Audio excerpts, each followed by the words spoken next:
প্রকৃত মানুষ তাকেই বলে যার মধ্যে কোনো অহংকার নেই, মানুষকে মানুষ ভেবে সম্মান করে। গুড মর্নিং বন্ধুরা, সকলে আশা করি ভালো আছো, আর আমিও খুব ভালো আছি। যাই হোক, আজ রবিবার, ছুটির দিন,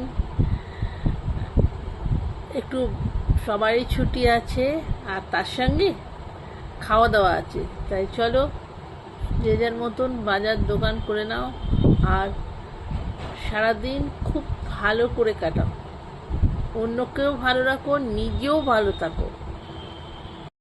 আমাদের সবসময় মনে রাখতে হবে, আমরা যদি অন্যদের সম্মান করি, অন্যদের ভালো রাখি, তাহলে অন্যরাও আমাদের সম্মান করবে, আমাদের ভালো রাখবে।